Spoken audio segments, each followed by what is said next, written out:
Bonjour et bienvenue dans le programme Eureka. Aujourd'hui, j'aimerais vous dire que j'ai fait une formidable découverte. Dieu peut nous sauver parfaitement. Et c'est une bonne nouvelle, n'est-ce pas? Oui, Dieu veut et il peut vous sauver parfaitement. Imaginez quelques instants que vous décidiez de sauter en parachute et que votre parachute ne s'ouvre pas. Il vous reste encore le parachute ventral, me direz-vous. Mais que faire si le second ne s'ouvre pas non plus? Il vous faut alors prier et espérer que quelqu'un vienne vous porter secours, et ce très vite, car dans un cas comme celui-ci, ce ne sont pas les minutes qui sont comptées, mais bel et bien les secondes, car vous descendez en chute libre à la vitesse de 300 km à l'heure environ. Eh bien, c'est ce qui est arrivé à Shirley Diggert le jour de son baptême de saut en parachute. En effet, le premier parachute ne s'est pas déployé complètement et le second s'est emmêlé dans le premier. Heureusement, Dave Harstock, son instructeur, jumelé pour ce premier saut, tira les poignées du harnais de son parachute et tenta de se positionner en dessous de Madame Diggert, dans l'espoir de briser sa chute au moment où ils allaient rencontrer la terre ferme. Heureusement, son plan fonctionna. Madame Diggert s'en sortit avec seulement une cheville cassée et Dave Harstock avec une grosse frayeur. Une extraordinaire sensation en guise de cadeau d'anniversaire pour Shirley qui fêtait ce jour-là ses 54 ans. Le salut en Jésus-Christ est le seul parachute efficace face à l'éternité. C'est aussi le parachute anti-jugement. Nous lisons dans la parole de Dieu un passage où l'apôtre Paul nous rappelle ceci. Dans Romains chapitre 8, verset 1er, « Il n'y a donc maintenant aucune condamnation pour ceux qui sont en Jésus-Christ. » Vous venez donc de faire une grande découverte. Il n'y a de salut en aucun autre. Le prophète Ésaïe affirme que le Dieu vivant et vrai, c'est le Dieu sauveur. En effet, la Bible dit « C'est moi qui suis l'Éternel, et hors de moi, il n'y a point de sauveur. » C'est ce que Dieu déclare dans sa parole. Et ce Dieu s'est approché de nous il y a 2000 ans au travers de Jésus-Christ. Jésus, la parole qui a créé l'univers, a pris forme humaine. Il est le Verbe incarné. Il est venu sur la terre dans une chair semblable à la nôtre. Il est venu pour une mission, donner sa vie sur la croix pour nos péchés. Dans la nuit de Noël, les anges ont annoncé cette venue de Jésus, le Sauveur du monde. C'est qu'aujourd'hui, dans la ville de David, il vous est né un Sauveur qui est le Christ, le Seigneur. L'apôtre Jean, quant à lui, a écrit « Et nous avons vu et nous attestons que le Père a envoyé le Fils comme Sauveur du monde. » Recevoir la certitude du salut est une des plus grandes bénédictions de la vie chrétienne. Dans Acte 4, verset 12, il y a un autre passage où il est écrit « Il n'y a de salut en aucun autre. Amen. Car il n'y a sous le ciel aucun autre nom qui ait été donné parmi les hommes par lequel nous devions être sauvés. » Gloire à Dieu. Et j'aimerais vous dire aussi que Dieu met le salut à la portée de tous. Cette offre de salut est universelle. En effet, Jésus est venu pour tous les hommes et son salut est offert gratuitement à tous ceux qui veulent changer de vie.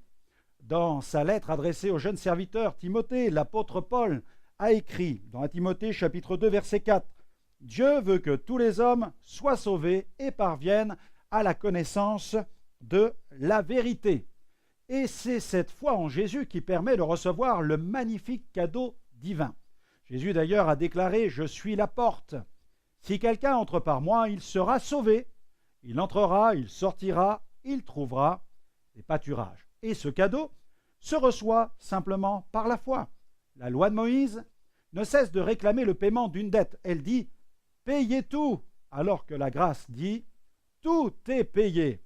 La Bible enseigne clairement que le salut se reçoit par la foi et non par des mérites personnels. L'apôtre Paul a écrit d'ailleurs dans sa lettre aux Éphésiens, dans le chapitre 2, verset 8, « Car c'est par grâce que vous êtes sauvés, par le moyen de la foi, cela ne vient pas de vous, c'est le don de Dieu. » Et les conditions pour recevoir ce salut sont simples. Ce cadeau est simple à recevoir. Le salut signifie bien plus que le simple fait de recevoir le pardon des péchés. C'est plus qu'une dette réglée, qu'une facture payée. En fait, le pardon des péchés n'est que le point de départ vers quelque chose de plus grand, de plus glorieux. Quoi donc? Une relation intime avec Dieu. Tout ne s'arrête pas avec le pardon des péchés. Au contraire, tout commence. Il est possible d'expliquer ce processus en s'arrêtant sur 4 étapes vitales. La repentance, un changement de mentalité. En effet, la repentance, c'est ce changement de mentalité qui se traduit par la confession de ses péchés et la ferme décision de s'en détourner. La repentance est comme une clé qui ouvre la porte qui donne accès sur le salut. Elle n'est pas un rite religieux, attention, mais une véritable expérience spirituelle qui transforme notre vie intérieure. Attention, c'est vital de se repentir. D'ailleurs, un jour, Jésus a cherché à réveiller la conscience de ses auditeurs avec la plus grande fermeté.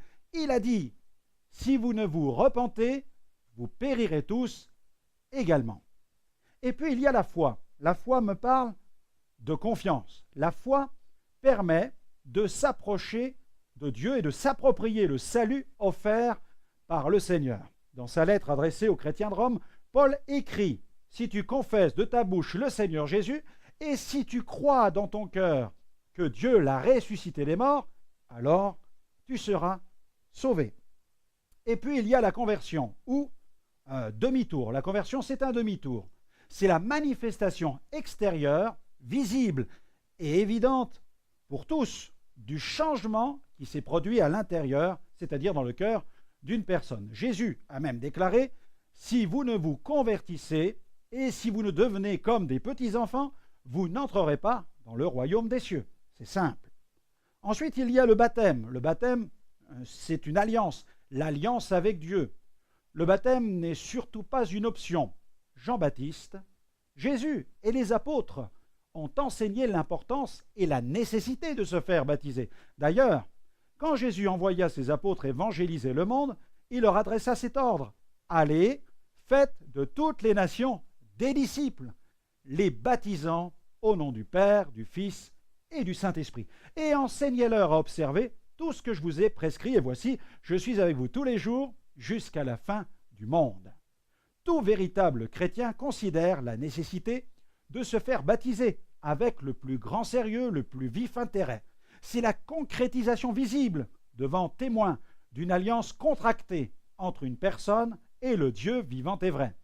Jésus a d'ailleurs déclaré « Celui qui croira et qui sera baptisé sera sauvé. » Et le savez-vous? Il est possible d'avoir la certitude de son salut. De nombreuses personnes de confession chrétienne déclarent leur attachement au Christ. Mais lorsque la question du salut est abordée, c'est le grand silence. Elles n'ont aucune certitude. Je vous livre un extrait d'une conversation avec une telle personne. « Croyez-vous en Jésus ?»« Oui, évidemment, je crois en Jésus. »« Croyez-vous qu'il est le Sauveur ?»« Oui, bien sûr. »« Avez-vous l'assurance du salut de votre âme ?»« Oh, je ne peux me permettre une telle affirmation. » Avoir un Sauveur et ne pas être sûr d'être sauvé, quel étrange paradoxe, n'est-ce pas? Et la Bible dit, dans Romains 10, verset 13, « Car quiconque invoquera le nom du Seigneur sera sauvé. » L'Évangile ne met pas en évidence une foi superficielle, reposant sur des sensations ou des émotions. Nos sentiments peuvent nous trahir, mais jamais la foi qui tire ses racines de la parole de Dieu. La foi est fondée sur les affirmations de la Bible et non sur des spéculations philosophiques, religieuses ou morales. Au brigand repentant sur la croix, Jésus a déclaré « Je te le dis en vérité, aujourd'hui, tu seras avec moi dans le paradis. » La Bible met fin aux tergiversations.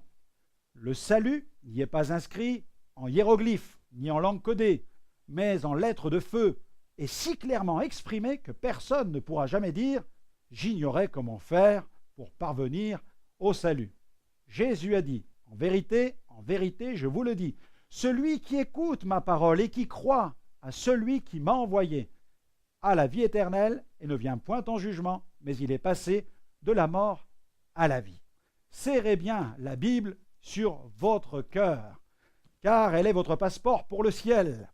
Votre nouvelle identité y est inscrite. Votre salut est scellé dans les promesses divines. Quelle bonne nouvelle! Voulez-vous recevoir la certitude de votre salut? C'est possible maintenant. J'aimerais vous conduire dans une simple prière. C'est la sincérité de votre foi qui va faire la différence. Priez avec moi.